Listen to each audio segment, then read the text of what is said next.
गजब हो गया।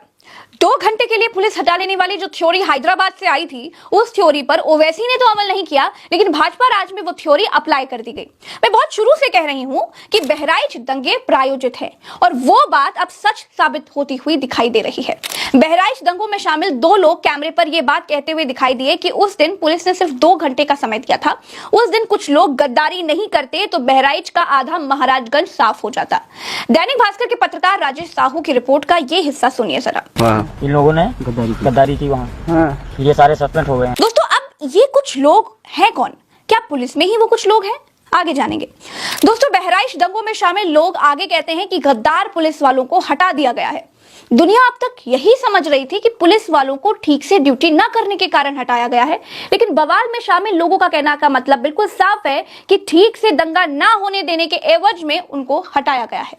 ऐसे पुलिस वालों को तो हटा ही देना चाहिए। जब 2 घंटे का समय दिया था तो फिर लाठीचार्ज करने की क्या जरूरत थी?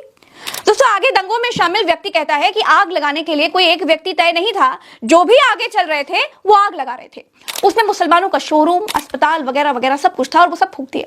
भाजपा के मुताबिक कैमरे पर बयान देने वाले लोग नशेड़ी गजेड़ी हैं, उनका क्या भरोसा करना। और जहां बार बार भाजपा का जिक्र आता है, हमारे ख्याल से भाजपा का इसमें कोई नहीं है। बाद में जानकारी मिली कि अर्पित श्रीवास्तव भाजपा के भारतीय जनता युवा मोर्चा के नगर अध्यक्ष हैं।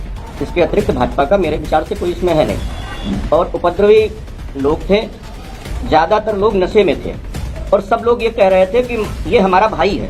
विधायक जी, अगर यही बात है तो फिर भरोसा तो आपके बॉस की बात पर भी नहीं करना चाहिए। ऐसा नहीं है कि हर नशेड़ी आदमी झूठ ही बोलता है। ऐसा भी नहीं है कि नशा करने वाले व्यक्ति की बात का कोई भरोसा नहीं होता है। ऐसा भी नहीं होता है कि नशा करने वाला व्यक्ति कभी सच बोल नहीं सकता।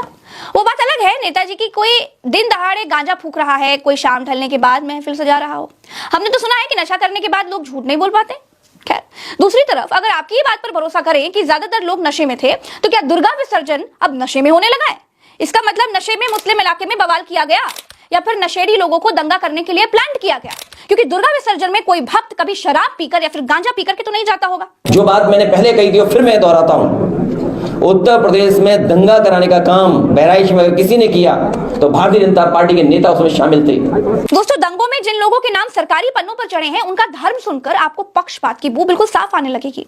पहला नाम है असलम का बेटा अल्ताफ, अंसार अहमद का बेटा अनवर, जाहिद का बेटा तालिब, रमजान का बेटा नफीस, आमीन का बेटा नौसाद, मुनौ का बेटा सलाम बाबू, दानिश का बेटा गुलाम यश, मोहम्मद तुफैल का बेटा अनवार अशरत, मोहम्मद अली का बेटा मोहम्मद एहसान, मोहम्मद शफी का बेटा मोहम्मद अली, नजीर अहमद का बेटा दोस्त मोहम्मद, अब्दुल शाहिद का बेटा मोहम्मद जाहिद और गुलाम सैयद का बेटा शूद आलम, मोहम्मद नसीम का बेटा मोहम्मद इमरान, मोहम्मद नसीम का बेटा जीशान आदिल, तलीम का बेटा रिजवान, लतीफ का बेटा फुलकान, लतीफ का बेटा इमरान, अयूब का बेटा समुद्दीन, अनवर का बेटा इमरान, भग्गन का बेटा मिराज, पीर आमिर का बेटा आमिर, गुलाम का बेटा शहजादे, मोहम्मद नसीम का बेटा मोहसिन, मोहम्मद शमीम का बेटा शहजादे और मोहम्मद शमीम जैसे 31 लोगों को गिरफ्तार किया गया है।